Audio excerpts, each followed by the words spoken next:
Cuando empieza la movilización en Cusco en relación a la huelga magisterial, se suma inmediatamente Puno, que tradicionalmente ha sido más bien más militante en la confrontación con el gobierno en temas educativos.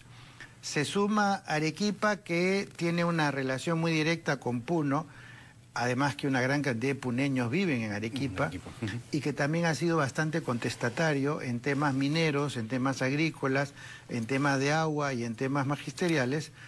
Y después la demora en resolver este tema genera una especie de virus, ¿no? Una epidemia de movilizaciones que hace que, aunque se desactiven la de Cusco, Puno y Arequipa, se mantengan vivas las otras, que además tienen que pedir cosas adicionales a las logradas por las primeras huelgas. Entonces tenemos el logro del CEN, del SUTEP original, los adicionales, que eran que los 2.000 soles se pagarían al año 2018. Cusco logra que paguen en diciembre. El nuevo movimiento logra que se pague en octubre, o sea, pretende que se pague. Van acercando la fecha. Entonces, para ver si logran desde ahora que les paguen. Entonces, cada grupo busca que ganar un espacio adicional que explique que frente a los otros se justificaba que insistan en la, digamos, en la lucha social, a lo que se sumó el tema de la evaluación, que no fue un tema tan irritante, por lo menos, como para impedir los acuerdos de los anteriores. Claro, en Puno, en Cusco, por ejemplo, no fue un tema no que fue se un puso tema sobre tan, la mesa, porque se plantearon las capacitaciones, asumiendo de que si el maestro va a ser capacitado, entonces va a haber menos problemas con la evaluación, a lo que el grupo más radical último en llegar a una suspensión de huelga no aceptaba como solución, planteaban la erradicación de cualquier forma de separación del magisterio en caso que no aprobaran las evaluaciones. Claro, en última instancia ya incluso planteaban la derogatoria de la propia ley. Así ¿no es. Cierto? Ya en un intento mucho más radical de conseguir más cosas para Lo que el pasa gremio. es que ya trascendió de la reivindicación gremial a reivindicaciones ya de orden político, que además se expresaban en una serie de acciones aquí en Lima donde se veía que no era un grupo de maestros que se manifestaban en la Plaza San Martín o en las calles en las que estaban autorizados por la prefectura, sino más bien aparecían como piquetes para crear un poco de caos en la ciudad, que ya tiene una connotación pues distinta, ¿no? De una lucha de otro orden que no es la específicamente gremial. Claro, y de causar impactos específicos, ¿no es cierto? Desde el año 2003, que se da la gran huelga en la época de Toledo, ya se visibilizaba la fractura que había dentro del propio gobierno del SUTEP, con la figura que en ese entonces salió, la de Huaynalaya. Esto ha ido como un reguero de pólvora esparciéndose y ahora tenemos varios movimientos regionales, incluso con demandas distintas. A eso nos tenemos que acostumbrar. El SUTEP ya, como lo conocíamos antes, no existe, está totalmente fracturado. El SUTEP, desde su origen en el año 72, si no me equivoco, ha estado tomado en su cúpula, digamos, por Patria Roja. Y ya en los últimos 10 años, por lo menos, o 12, ha habido un serio cuestionamiento de cómo logran que se elijan los delegados para que al final en una convención elijan a la directiva, o al CEN, que finalmente todos los cargos importantes los ocupaba Patria Roja. Y entonces han habido como, por eso yo hablaba de unos temblores, unas escaramuzas, unos intentos de ganar las elecciones, cosa que se repitió en el colegio de profesores, además, ¿no? Cuando ganaba alguien que no era de Patria Roja, se las arreglaban para crear un colegio paralelo, en fin. Pero ya se veía que se debilita esta hegemonía de Patria Roja y que empiezan a surgir otros sectores que quieren tener una presencia en la conducción nacional. En muchos casos más radicales que Patria Roja. Más radicales porque Patria Roja aprende a convivir de alguna manera, el CEN del SUTEP aprende a convivir con el Ministerio de Educación, consiguiendo periódicamente algunas ganancias para poder mostrar su presencia, haciendo ocasionales huelgas. Claro, huelgas suaves, ¿no? Pero digamos, No el estas CEN de características. Patria Roja está a la derecha de todos estos movimientos. Pero la historia es así, o sea, una vez que hay una situación de cierta hegemonía y continuidad de un mismo grupo, siempre aparecen otros, sea de derecha o de izquierda, que van a ir a confrontarse con eso, ¿no es cierto? Dialéctica pura. Claro. Dialéctica pura. Y le ha pasado al PRI, y le va a pasar, le va a pasar obviamente a Venezuela, y le va a pasar a Cuba, y pasa en Europa cada que sale un gobierno de derecha, después de 2, 3 cadencias viene uno de izquierda. Así es la política. Yo no entiendo cómo la gente de Patria Roja no leyó la historia. ¿El año está irreparablemente dañado? ¿Está perdido con estas paralizaciones y con las que hubo obligados por el tema climático a inicio de año? Hay que diferenciar entre un año dañado, afectado, de lo que es la pérdida del año. El año Claro, está formalmente afectado... el año no se ha perdido, formalmente. No, a lo que me refiero es a que lo que los estudiantes han vivido este año es una total indiferencia respecto a los estudiantes. O sea, en nombre de los estudiantes se han olvidado los estudiantes. Primero, en el tema de los desastres naturales. La mayoría de los estudiantes han vivido una experiencia terrible en los desastres naturales. Han perdido clases no porque han querido, han perdido clases porque han perdido sus casas, porque están inundados, porque han estado desesperados, porque hay enfermedades, porque su vida se ha trastocado. Y la respuesta del ministerio fue: pierdan sus vacaciones y vamos a extender el año escolar. En lugar de asumir, bueno, esos días se perdieron porque hay una situación imponderable que se presentó. Entonces había ahí un primer mensaje como que a los estudiantes simplemente si perdieron acá, les agrego acá, y es una cuestión aritmética, no tiene nada que ver con la experiencia de vida que han vivido estos chicos. Ahora se agrega la huelga. Empatía, ¿no es cierto? Así es, viene la huelga, y otra vez la huelga no tiene nada que ver, los alumnos no tienen la culpa de la huelga. Los alumnos han visto rota su rutina cotidiana. Las familias han tenido que ver cómo se las arreglan para atender a sus niños, y una vez que los maestros regresan a clases, se habla de que hay que recuperar clases inclusive hasta enero. O sea, otra vez los alumnos son castigados por cosas que hacen otros o no hacen otros. Pero además, los desastres naturales y las huelgas que han ocurrido, sobre todo en la costa, principalmente norte. Yo no sé si tú has estado en Tumbes, en Piura, en Chiclayo en enero. No. Bueno, es una sauna. ¿Alguien puede imaginar alumnos y maestros concentrándose a fines de diciembre y en enero para dar clases? Además de quitarles los sábados, los domingos, los feriados, es decir, no hay ninguna consideración con respecto a los niños, a los alumnos en general, y lo que para ellos significa que otra vez les caigan encima porque el gobierno y los maestros no supieron entenderse en este tema magisterial. Haría una excepción en el caso de quinto de secundaria, donde habría que coordinar con los alumnos y los padres qué fórmula consideran podría ayudar a encontrar los mínimos necesarios para cerrar el colegio y postular a la universidad. Pero en relación al resto, el tema de perder el año escolar es en sí mismo una especie de absurdo, porque la definición de la extensión del año escolar es arbitraria. O sea, se define que el año escolar tenga 180 días, como podrían haber dicho 200 o podrían haber dicho 150, es una decisión administrativa. La cantidad de competencias y objetivos que hay que cumplir durante un año es arbitraria. Yo puedo hacer más en un año, más en otro año. Yo puedo acortar el año 2017 y agregarle ciertos elementos al 2018 para suplir lo que no se haya hecho en el año 2007. Todas son decisiones administrativas. Y entonces, ese tema de perder el año escolar es una, digamos, expresión que corresponde a una ficción administrativa. Y si el año escolar tuvo solamente 100 días, bueno, ese es el tiempo que hubo para en el calendario escolar hacer la vida escolar. Es decir, el currículo puede ser replanteado, los programas pueden ser replanteados. Los días perdidos están. Y agreguemos a eso que la experiencia enseña que esa famosa recuperación de clases jamás ocurre.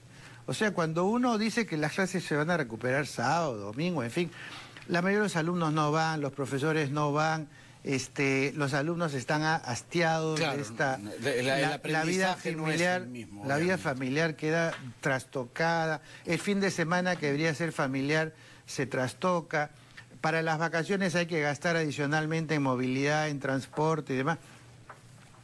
Yo, francamente, no le veo mucho sentido y yo creo que lo que habría que hacer es decir, bueno, dadas las circunstancias, las externalidades, como dirían los economistas, el año escolar esta vez va a tener menos días, eventualmente podrían tener quizás algunas horas más dentro de los mismos días, pero es un año escolar que termina antes de Navidad, como siempre ha sido, porque así ha sido planificado, y las familias y en particular los alumnos no tienen por qué pagar las consecuencias de tener que ir al colegio en épocas que no les corresponde de acuerdo al plan anual y para las cuales la mayoría no va a poder asistir, aunque quiera.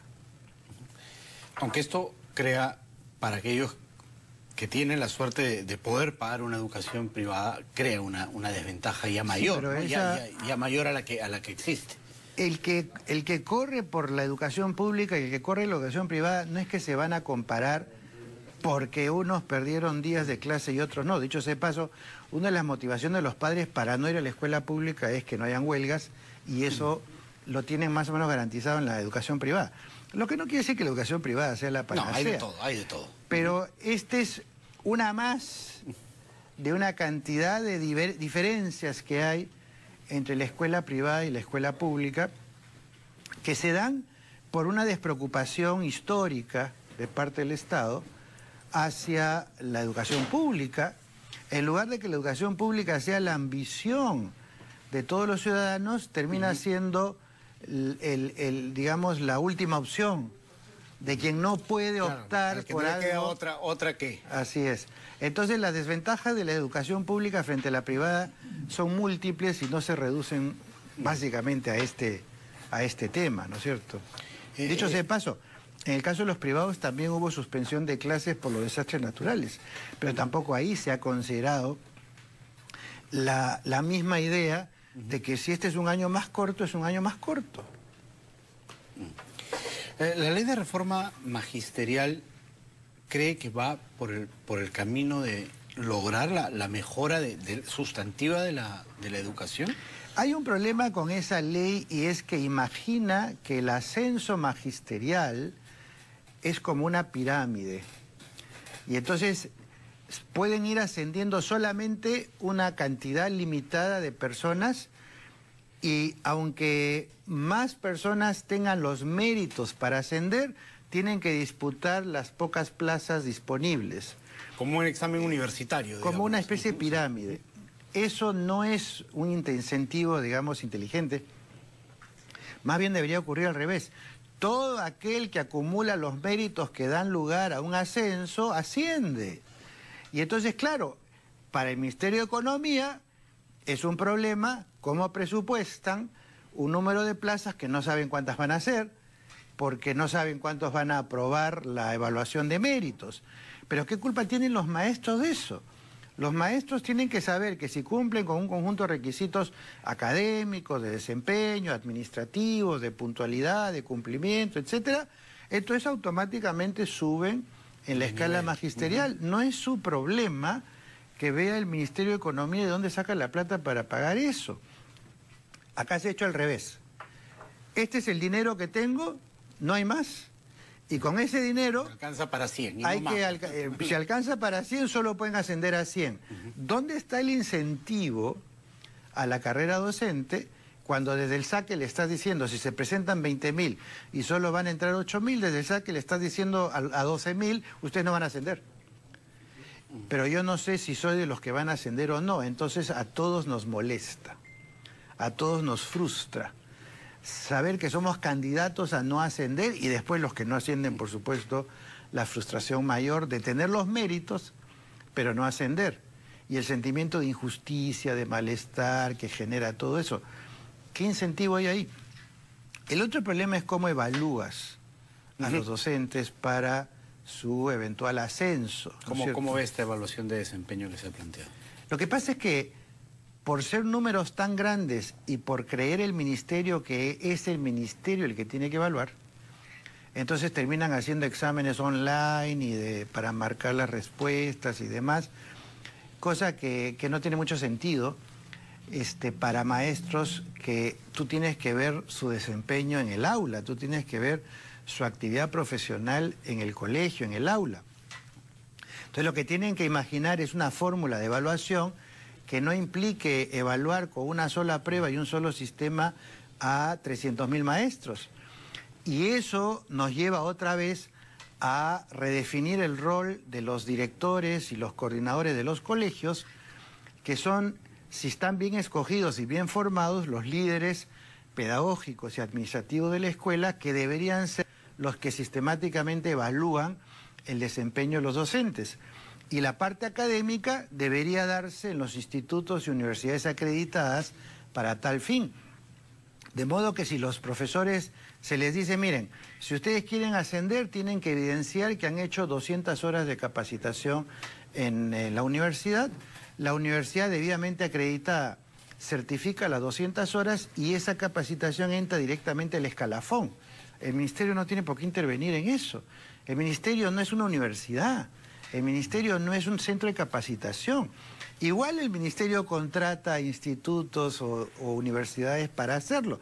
¿Por qué no hacerlo más automático?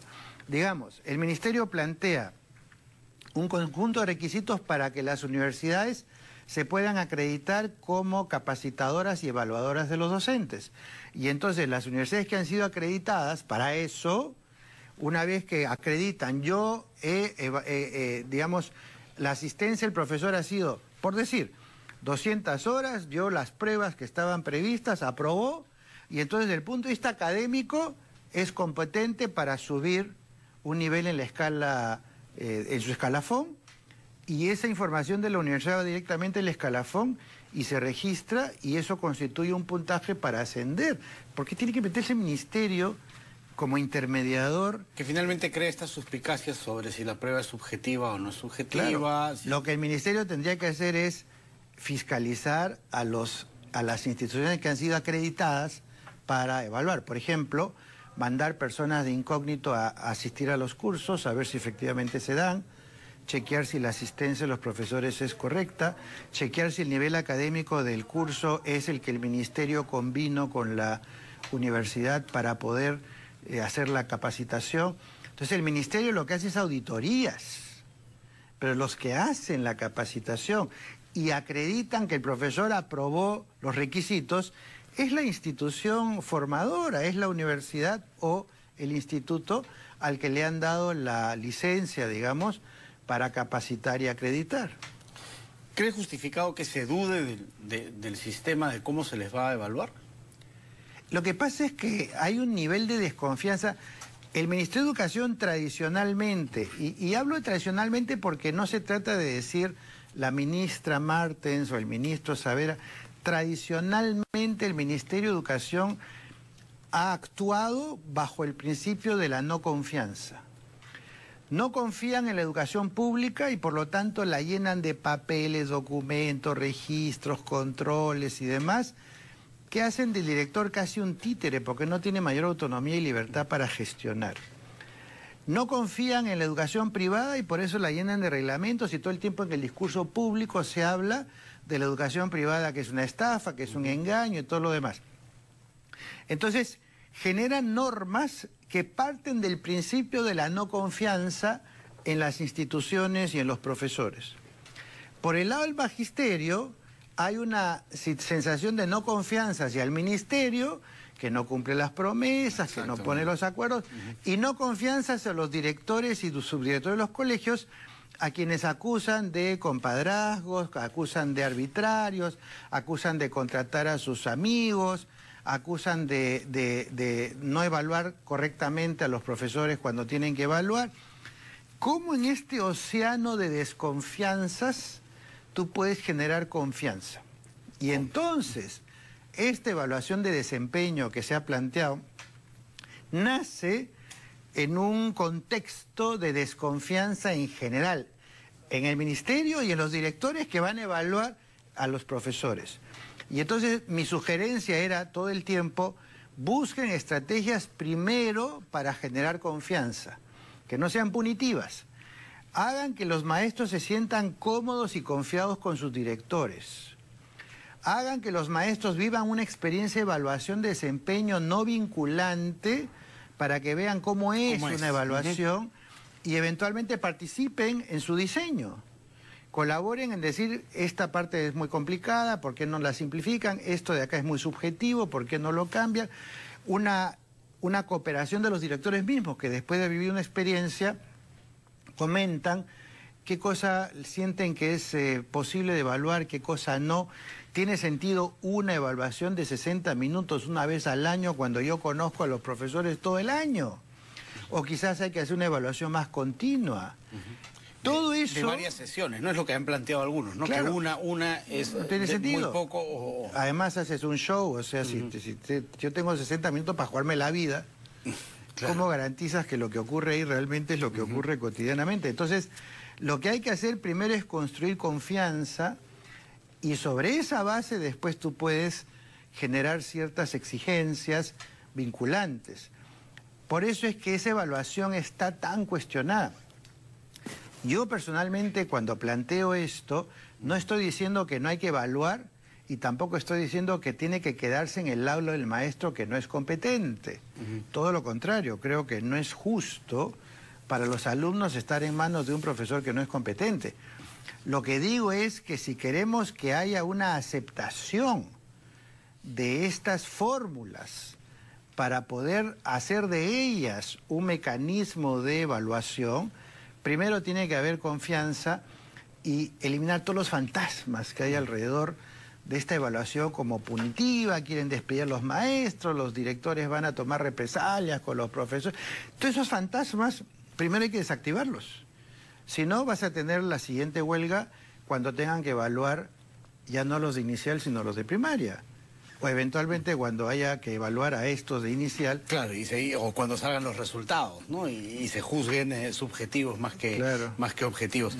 Muchas gracias, León, por haber estado aquí con nosotros. Esperemos que esto, en medio de esta paralización que muchos maestros han anunciado como momentánea, se puedan discutir y se puedan levantar las trabas que hay para que ya no se afecte a los alumnos, que como tú bien dices, son los grandes perjudicados. Y también ser un poco más considerados con respecto al dificilísimo rol de ser ministro de Educación y manejar un Ministerio de Educación, porque claro, le tiran la puntería a los ministros, pero, y claro, el magisterio, los congresistas, todo el mundo se tira contra ellos, pero qué difícil es estar en sus zapatos de los ministros, los viceministros, los gestores del Ministerio de Educación, que tienen que administrar un sector tan complejo, históricamente tan golpeado, y muchas veces sin el respaldo del MEF para poder ofrecer cosas que probablemente el equipo ministerial quisiera ofrecer, pero no siempre puede porque no tiene la libertad de... Porque no tiene la chequera. No tiene la chequera. Okay. No. Muchas gracias, León, por haber estado aquí. Fue León Trachtenberg, connotado educador, especialista en educación, que ha conversado con nosotros lo que la huelga ha significado y puede seguir significando. Vamos a ir a una pausa, son las 8:29. Al volver tenemos a dos congresistas en el estudio, Octavio Salazar y Jorge Castro Bravo, para conversar temas de coyuntura con ellos. Volvemos.